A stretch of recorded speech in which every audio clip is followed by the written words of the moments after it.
amma garuu fedhii nyaataa sin qabu cireef laaqaa isaati saddeeffaa sagalfaatti hojjetutti nyaadha amma waan tokko yuma dadhabsiisa beektaa manuma keessaa bahee bakkeedha jechuun jaalladhu kanaaf illee hojjettuu dhuftee hojjettuun illee nyaata hojjettee yeroo baay'ee shintibeetiif itti naqa kennan gatafaadha.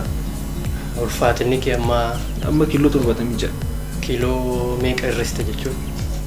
Gara kiiloo 18 naamni irriseera kiiloo amma kana. Ammam gidduutti?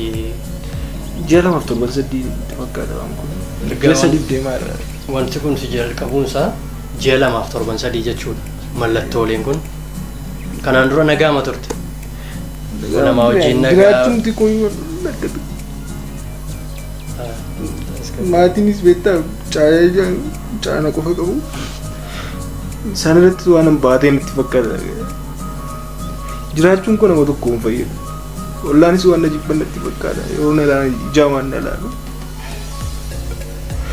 Yeroo meeqallee of ajjeesuuf yaalee ture. Of miidhuu fi of ajjeesuuf yaalii gootee ni beektaa? Abdii kutadhee yaalteettaa yeroo lama yaalee. Yeroo lama yaalte dhiyoo yeroon isaa gamteera. Tokko torban lamaan cimaa darbeedha. Kummoo guyyaa sayyaadha.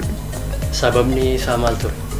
Sababa wanti si aarsee waan si dhiphisee nama maatiinis naan bilbilanii waan mana jibban natti fakkaata beektaa. Kanaaf jechuudha inni of miidhuu barbaadde. Jiraachuun koo bu'aa maal buusa waan fayyadu hin qabu. Eenyutu si hiriyoonni kollee amma dhufanii jiraachuun tokko bu'aa maal buusaree maal jiraadhee maal buusuu danda'an ko kana wal abdii tokko hin qabu. Amma maatiin illee kanaan dura kottu faanaan jedhu naquun ture. Hojjettuu kootuu na hambisee jette isheetu sitti dhufe maaliin yaalte yeroo sana? Lakki gamada ture gamada ni yaale hojjettuu qaxaradhee ture ishee akka tasaa dhufee na qabe. Afuu keetti maal sitti dhaga'ame gara fuulduraatti maal yaadda?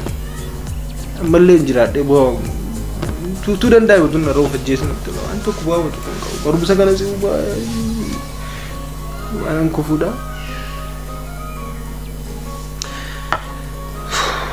Dura baay'ee dubbisa amma dubbisuullee hin danda'u. Irra malatti buusa yommuu waan tokko banuu manni abdiina kutachiisa maaliif hin dubbisa faan jedha. Barachuun gosa bu'aa hin qabu. Yuunivarsiitii maa jedheen baradhaadha. Walitti dhufeenyatti maatiin kee hoosiif ni bilbiluu. Bilbiluu dhiisanii jibbaniiru. Si deeggaruu sappoorti si godhu moo? Jibbaniiru amma waan jibbanii waan mana jibbanidha. Sitti fakkaata malee jibbanii natti fakkaata akka yaadutti hiriyoonni koos maatiin koos hundumtuu na jibbaniiru. Kanaaf maaliif hiriyoonni koo maatiin koo na jibbanii naan immoo maaliif hin jiraatani jiraachuun barbaachisu.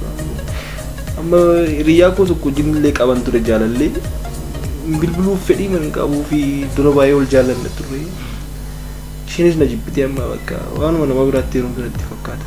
Sitti fakkaata walitti bu'iinsa qabdu moo? Bakka waa mana jibbiteedha. Amma durii yeroo isin jedhu nan bilbilaa ture baay'ee bilbilaa fi amma garuu waan akkam bilbiluu fi nama wajjin haasa'uu na jibbisiisa. Qofaa filattaa.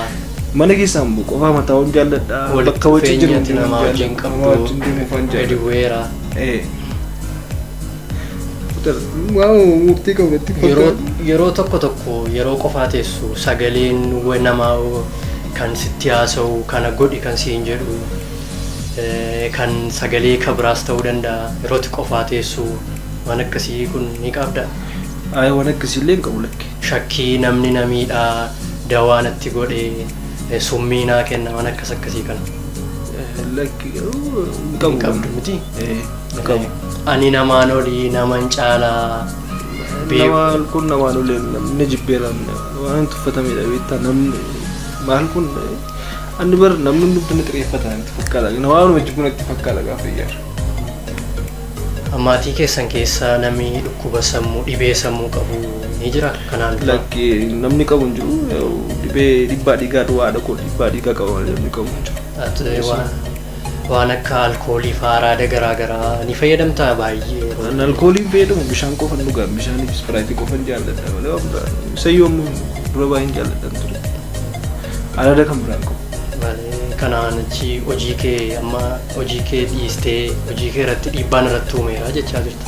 Waan tokko dubbisuu hin danda'u mana keessaa bakkee deemuun jaalladhu amma charchii nan deeman ture charchii dhaquu natti tolu ta'e amma gaafa dilbata fa'aa charchii nan deeman ture naafuun jalqabe amma waama tokko qaban hin qabu.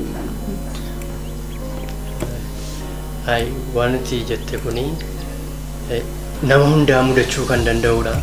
Fedhiin qabu namni na jibbaa kuni yaada keedha malee walitti dhufeenya nama wajjin qabdu kana situ hir'ise moo namatu si wajjin sittin siqu moo? Anuma jechuun namatti siqu waa mana jibbanii waa na jibbanii natti fakkaata namni kan biraa waan dhibee kana qabu natti jiramu. Dhibeen kun si duwwaa irratti kan argamu miti. Akka addunyaatti akka biyyaatti iddoo hundumaatti nama hundumaa mudachuu kan danda'udha. Major depressive disorder yookaan dhibee mukaa'uu isa jabaa waan akkasii kan jedhamudha. Kun immoo furmaati isaanii jira. Ati yeroodhaan dhufteeyyuu hiriyaa kootu na fide jettee isas galateeffachuu qabda. Amma gorsi nuuni siif kenninu gorsa siif kennina gorsa psycho education yookaan gorsa xiinsammuu kan tajaajila daawaas siif laanna daawaa siif kennamu si adda hin kuttu yeroo yerootti yoo rakkoon jiraates dhuftee nutti himta daawaas adda hin kutin yeroo sirriitti daawaa kees hordofii. Namni dhibee kana qabu dadhabaadha yookaan namaan gadi jechuu miti. Barumsa kees sirriitti hordofuu ni dandeessaa.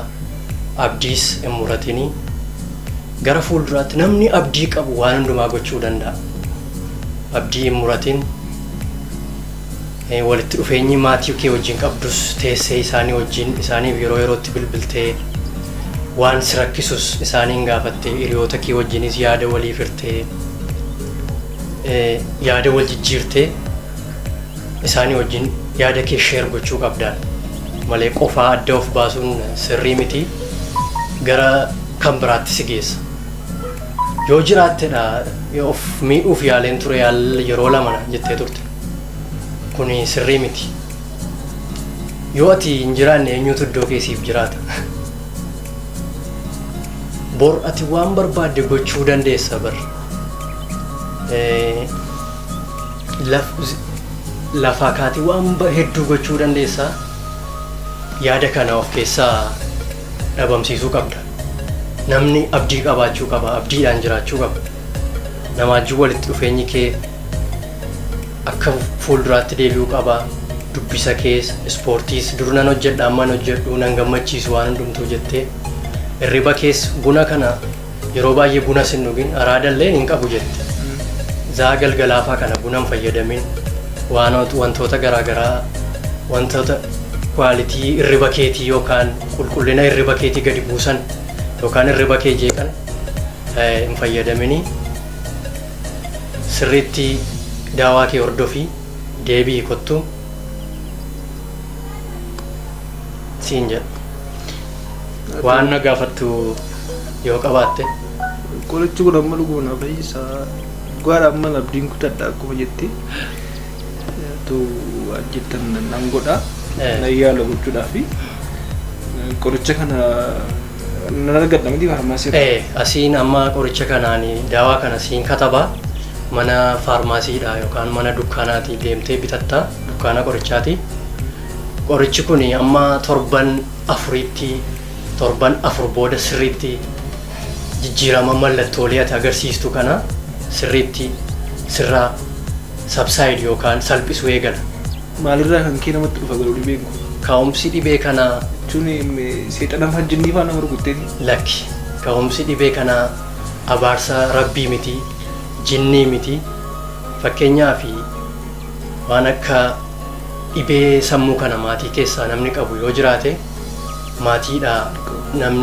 maatiidhaan namni qabu maatii keessaa namni qabu yoo jiraate carraan maatii sana keessaa dhibee kanaan qabamu ol ka'aadha. Daddarbaa. Araada garaagaraa kan akka alkoolii fakkeenyaaf immoo kabiraan immoo ikoonoomii kanaan wal qabatee being an employment yookaan hojii dhabaafaa kana rakkoo medical illness chronic medical illness kan jedhaman warra akka diabetes koozii yookaan dhibee kana fiduu danda'u jechuudha. Dhibee biraan qabuani na yaada yeroo baay'ee yaaddaa waan ta'eef kanaaf ta'uu danda'a yaadamisi. Atu guddaa galatoomaa. Atis baay'ee of hin dhiphisini tasgabbaa'ii daawaa kee seeraan hordofii yoo rakkoon jiraate immoo deebi'ii kottu.